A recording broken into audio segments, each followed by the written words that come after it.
Hi there, we're back with Chapter 2 of our Mission Handbook. This is the chapter that has to do with history. I remember reading a few years ago a wonderful quotation in a terrific article in the Atlantic Monthly by the American poet laureate Robert Pinsky. Pinsky said, "Deciding to remember and what to remember is how we decide who we are. Deciding to remember and what to remember is how we decide who we are." It is, I think, a perfectly obvious insight at sort of the psychological and emotional level. Sometimes we remember all of the crummy things that have happened in our life and decide that that's just who we are, just crummy. And then we decide that we can't be missionaries. We can't do anything really very significant for God because we just remember that we're not capable of those things. Or maybe, on the other hand, all that we remember are just kind of the terrific things about us through some kind of artificially rosy glasses. In my mind, that's kind of a more dangerous alternative. And then we think, golly, we're the kind of people that never make mistakes, and we don't kind of run that sort of liability. And, well, that's not so good either. Deciding the kinds of things that we're going to remember and deciding to call them to mind and keep them kind of part of our cognitive repertoire. This is how we decide who we are. And that's true for organizations too. In these next minutes, we're going to be looking at the history of the World Mission Prayer League based upon our handbook. I'm going to want to identify a few kind of historical roots to the World Mission Prayer League. We're going to choose a few things out of our long history to remember. And in my mind, these are the kind of things that make us who we are. All right, here we come to root one. It has to do with the biography and spiritual experience, the Christian testimony and faith of this guy. His name is Lars Olsen Skrefsrud. What a name. They don't make names like that anymore. Lars Olsen Skrefsrud was born on February 4th, 1840, and he lived until December 11th, 1910. The Lutheran lectionary recognizes a saint day on December 11 every year when we commemorate the passing away of old Lars Olsen Skrefsrud. Well, Lars Olsen Skrefsrud was the founder of the World Mission Prayer League. And you really can't understand our organization without understanding something about him and his testimony and his view of the world and his experience with Christ and his mission. In the next few minutes, I'd just like to tell you a little bit about this guy. He's a colorful character, and he's got a really interesting story. And you don't have to scratch very far at the surface of the prayer league to find stuff about him kind of reverberating just inside. Lars Olsen Skrefsrud was a young man from the town of Fauborg, just north of Lillehammer, right in the middle of Norway. He was born to kind of a typical Norwegian Lutheran family. His dad was not such a believer, I'm sorry to say, but his mom was a deep believer. She was a pietistic Lutheran. She raised young Lars reading stuff by Hans Nielsen Hauge and by Eric Pontoppidan and stuff like that. So he was getting a ton of deeply, warmly believing evangelical Christian faith in his home as a child. As a young man, however, he was sent off to the big city of Christiania, just there near Lillehammer, to become a coppersmith apprentice. He was 18 years old. And there, unfortunately, he kind of fell into the wrong crowd. Maybe you've met teenagers like that sometimes too. He began to drink more than teenagers should drink. He began to kind of carouse around town. Pretty soon he was involved in petty thievery. And by 19 years old, he landed in prison. in Christiania. And that was that was an inauspicious way to begin a missionary career. He was given a 4-year sentence as a young man.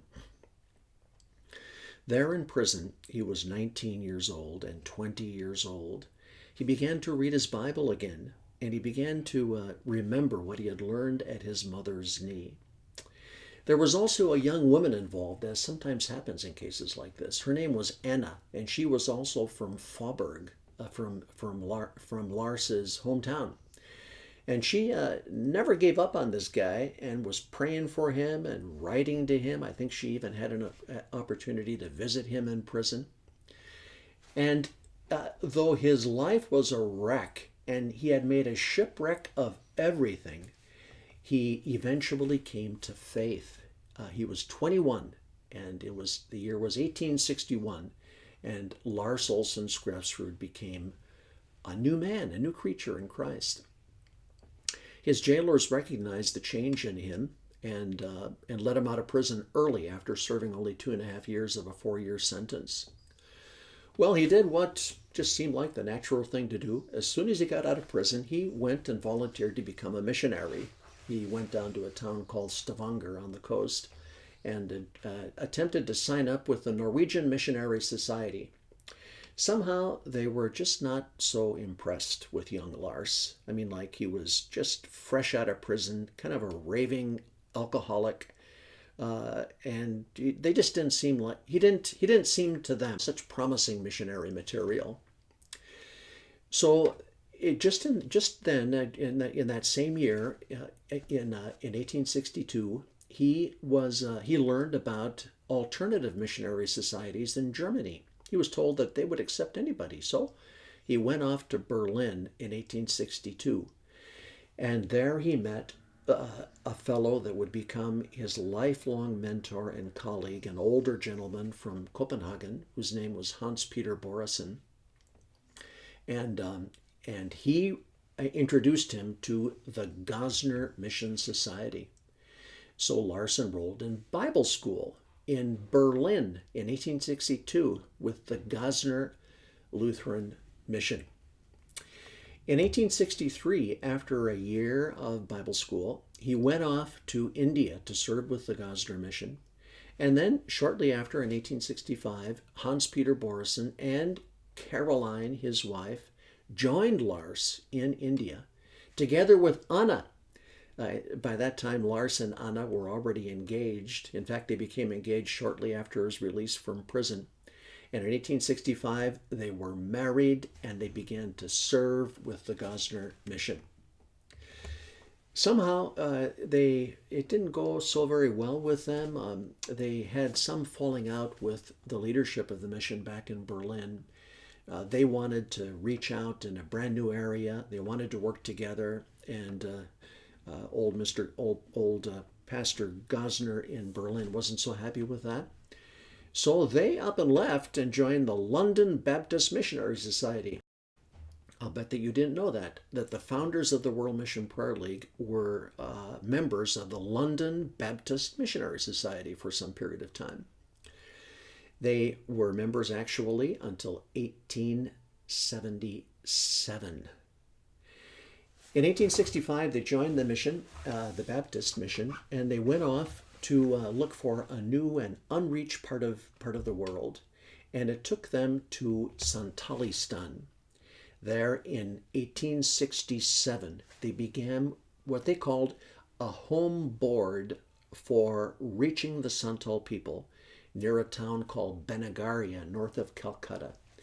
And that's where our little missionary society was born in 1867 with this home board. It's important to remember that this was a really, really hugely significant time in the history of Christian missions around the world. There were all kinds of really adventurous, really intrepid kinds of mission societies getting underway. It was in 1865 that the China Inland Mission was born. It was in 1873 that the Regions Beyond Missionary Union got underway. Isn't that a great name for a society? the Sudan Interior Mission, 1893, the African Inland Mission, 1895. What do these names have in common? All of these are they're like William Shatner-esque sorts of to boldly go where no one has gone before kinds of societies. And this is just part and parcel of what made old Lars Olsen Skrefsrud tick. And it's part and parcel of what makes us tick too. It's very near the sort of throbbing center of our spiritual DNA. How about this for a pithy spiritual quote from Lars Olsen Skrefsrud? He said, "Let me lose all that is precious to me in the world. Let human ties be severed. But the unbelieving world I cannot give up. I shall wander through deserts, cross mountains and rivers and seas, expose myself to all sorts of dangers, but to the poor unbeliever held captive in sin I will cry, 'You have a friend in Jesus.'" Oh boy. So that is very near the heart of our first root, our first historical root. It comes out of Norway and Denmark, and it lands in India and is steeped there in a kind of pietistic and missionary-minded and frontier-oriented and bold and intrepid kind of boldly go where no one has gone before kind of spirituality. Here's old Hans-Peter Borisson, 1825 to 1901. Borisson was really significant in the history of our organization. As I've said, in 1867, 150 years ago in 2017, the Home Board was founded in Benegaria, and they thought that they were just going to depend upon local support in India to keep them going. But it didn't go so very well, to tell you the truth. And before too long went by, they felt that they needed to go back again to Denmark and go back again to Norway and develop some financial support for their little organization. Hans-Peter Borisson was their developer. He went back in 1876, 1877, and did a big deputational tour in Denmark and in Norway. And there he created what became called the Danish Santal Mission in 1876, 77, and the Norwegian Santal Mission just at the same time. Until then, the Santal Mission was really only in India, but now it also had an expression in Copenhagen and in Oslo and around the country. Later, as you'll learn in just a couple of minutes, in 1891, there was also created an American board of the Santal Mission, and that then became the World Mission Prayer League.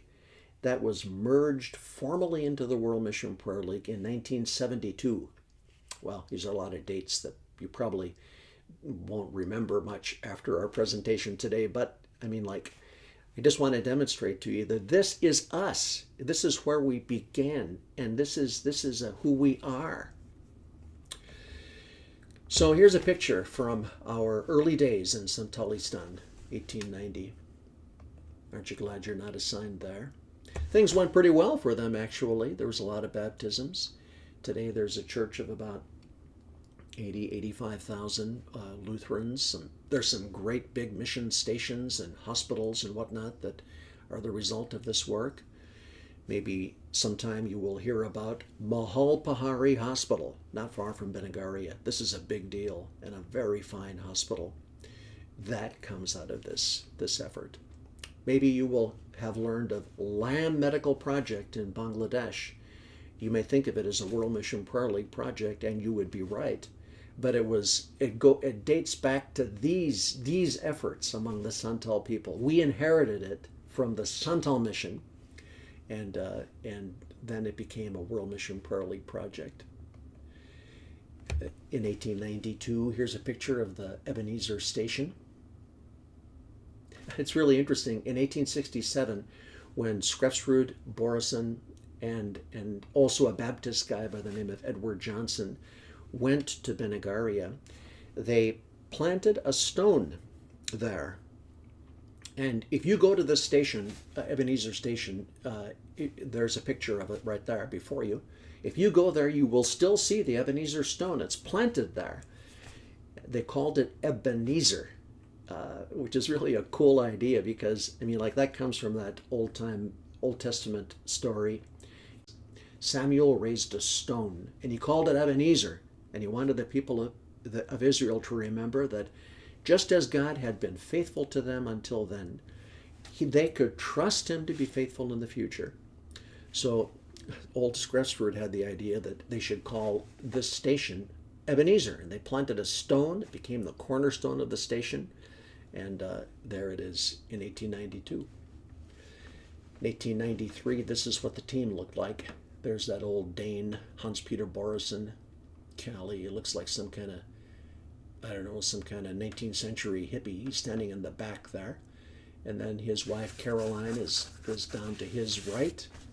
You'll see just beneath that is old Skrefsrud in the second row to the far left. And in the lower left-hand corner is another famous Norwegian guy, Paul Budding, who became kind of Mr. Linguist for the team and probably contributed more than anyone else to a lot of the linguistic helps and translations and dictionaries and stuff that were produced for the Santal people. Here's a postcard. Maybe you'll recognize the name on the bottom of the postcard. It's a photography studio on Riverside Avenue in no other place but Minneapolis, Minnesota. Skrefsrud, Borison, and Caroline, Anna wasn't with them, came to Minneapolis 1894, 1895. Sometime do a Google search for Skrefsrud Lutheran, and you'll find several churches that are named Skrefsrud Lutheran Church in our area here in the upper Midwest. And they are named after these guys, and they date to this visit that they had a long time ago. They went back to Benegaria, and there they eventually died. A few years ago, I had an opportunity to visit the Ebenezer station myself.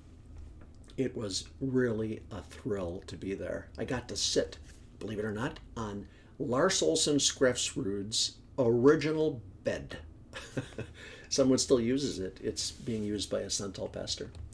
And I got to visit also the grave site where old Hans Peter is laid next to his wife Caroline, and then next to them is Lars Olsen, and next to him is Anna. So it's amazing to see this. They are not only like their physical remains are there, but also their spiritual DNA really is just shot through this part of the world, frankly, and also in our organization. Here's a picture of the church that stands in Benegaria, and here's a picture of the masthead from our early newsletter. This here you'll see. This is was published in Minneapolis, Minnesota in April 1895. And you'll see our founders there, Lars Olsen Skrefsrud and Hans-Peter Borison. And we called ourselves in those days the Santal Mission. And that's who we are. If you go downstairs at our offices in Minneapolis on Clifton Avenue, go downstairs sometime and poke into the archives, and you're going to see that there are a ton of records. All of our earliest records, newsletters, minutes, correspondence is all in Norwegian. I don't want to weird you out, but that's actually the case. So we inherited a lot of stuff from these people. Not only a structure, the American Board, founded in 1891 in Minneapolis, but also a whole raft of American missionaries who joined that team in India. We sent our first missionaries in 1904. Also some big projects like LAM. And then some spiritual things too. We inherited a commitment to heart religion. We have come to understand from these early people that the faith is not simply a thought to think. Let me repeat that for you so you get that down. The faith is not a thought to think. It's a life to live. It's got to involve not only your brain, but your heart and your body and your family and your society. We've inherited a concern for lay ministries. This comes directly out of this Scandinavian pietistic root. We know as a matter of theological conviction and also practical experience that you don't have to be a pastor to make a huge spiritual difference in the world. We've inherited a commitment to ministry holism. Skrefsrud and Borison were big on helping people with their bodily anxieties and the conditions of their society, as well as their kind of heart. I mean, like sometimes missionaries give you the impression that they think that the human being is simply a soul with ears stuck on, and all you got to do is like pour the gospel into his ears to get him saved. This we don't find in the Bible, and we certainly don't find it in the history or in the spirituality of the World Mission Prayer League. We believe in holism, in treating bodies and societies and politics and justice and as well as heart and mind and emotion and the entire human experience with the good news of Jesus Christ. This is what animates organizations like Lamb Hospital in Bangladesh. And we also have inherited a way of kind of fitting into the larger church. They called it in Norway, and in those pietistic groups, they called it fitting in as ecclesiolae and ecclesia, which is to say, like little churches within the larger church. We are nothing but the church, fitting into the church, and working with the church and in the church as arms and legs and appendages and instruments of the larger Church of Christ. We've inherited this also from those kind of pietistic roots. So this is root one. It comes from names that you maybe can't even pronounce, and yet it's very near the heart of the World Mission Prayer League. Remember what old Robert Pinsky said? Deciding to remember and what to remember is how you're going to figure out who you are. Well, this is one thing that we have remembered. We choose to remember, and it has helped to make us who we are.